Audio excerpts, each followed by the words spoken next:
Hello everyone. This is the introduction video for unit number 3 on classical music. I decided to do a screenshot video for this one so that I can talk you through the mini project that is described here at the bottom of this first page. So here I am at unit 3 classical music. We've already talked through this unit back when I did the technology run through on one of the very first videos. And you see the learning objectives here. Another reminder about this reading assignment. And then here's the project, just to remind you about the lessons in this unit. Here they are down here at the bottom. Symphony, we're going to look specifically at Antonin Dvorak's Symphony No. 9, or the New World Symphony. We have a lesson on the concerto. We'll be looking at Grieg's Piano Concerto. A short lesson on opera. We will be studying La Bohème.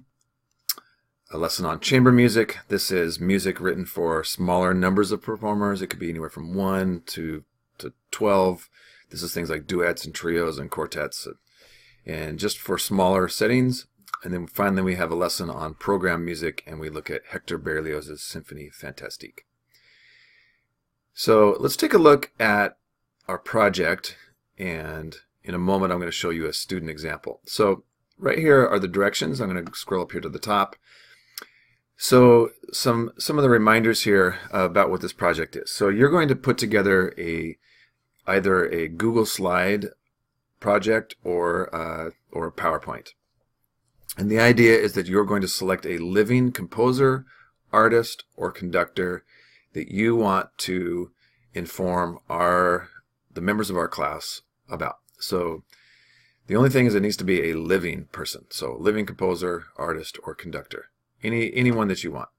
So, and someone that you're excited about. So if you have a favorite instrument or a favorite style of music, or you're interested in maybe what's contemporary or experimental, or you want to look at conductors, I especially encourage you to look at perhaps female conductors or female composers.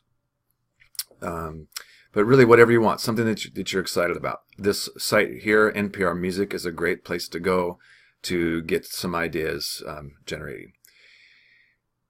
So the idea here with number 2 is that this is someone from the classical genre. So make sure that their work is really within the classical genre and body of work.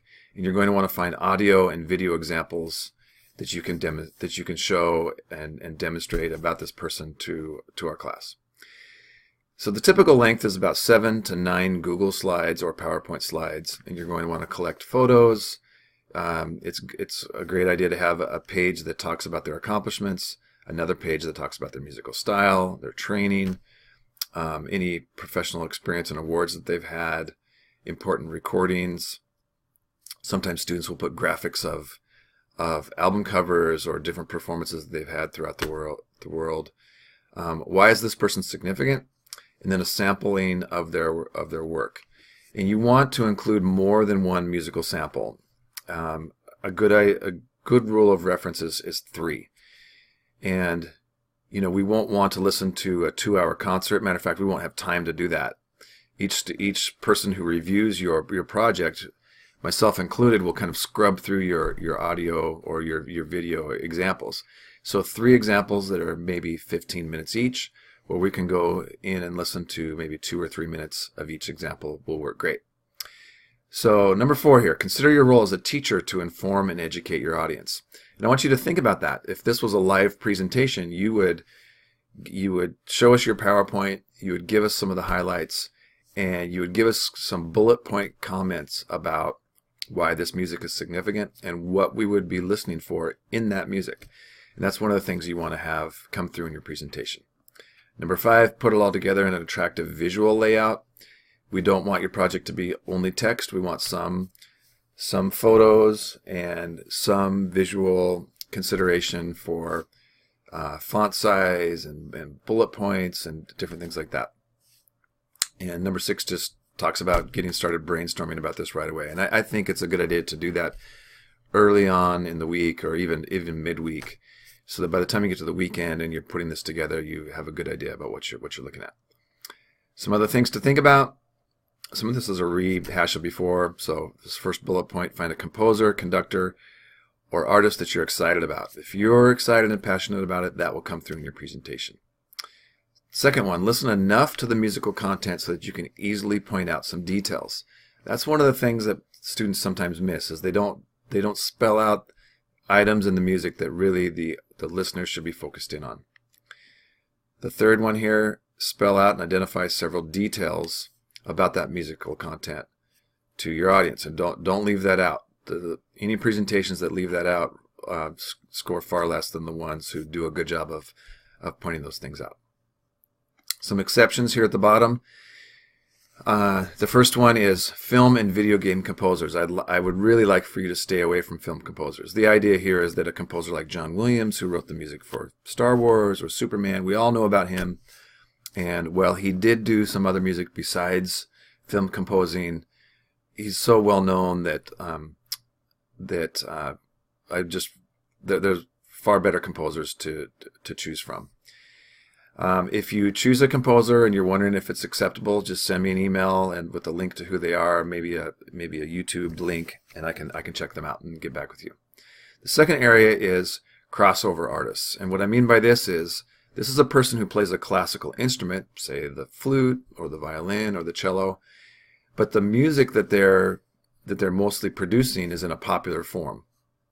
And there are lots of artists like this. And it's not that I don't like that music. I think some of that music is really fantastic. But the whole idea of this project is to find musicians who are performing classical music in today's world, and not only popular music. So again, be careful about this area. You can open up the link right here for a project rubric, and you see the details of this project all spelled out. I encourage you to look at this before you get started. So I'm going to close that, and I'm going to quickly go to a presentation that I thought was pretty good. So here's a student from my most recent 101 class, and she did her project on this conductor right here. And Alejandra is a very famous modern-day conductor and really doing some fabulous work. And this student was excited about her, and so she did her project on her. So the next page after that front page is just a synthesis of her accomplishments, and you see bullet points about things that she's accomplished in the world of classical music. Second one here is about her training and experience. If there's any weakness on these first two slides, it's kind of text heavy. Maybe another picture would be great just to give us some more visual interest. Then you see an example of her musical style. I like the things that were here. There's some room on this page right through this area here where maybe more could have been said to point out some things. But the details were quite good. And then this is a link to a YouTube link to some video and audio content with a few details that were discussed up here. And then the final slide before the reference page is another composition.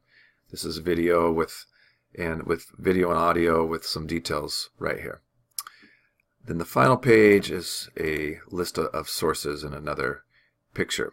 So I like this project a lot. Some things that I would maybe say about it would be find some ways to get a little bit more visual interest. There were 2 musical examples. It would have been nice to have had 3.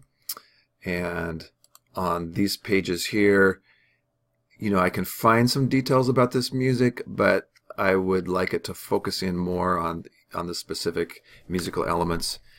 Even as you put yours together, consider giving us a timestamp. At 4 minutes in the selection, tell us what we're listening to.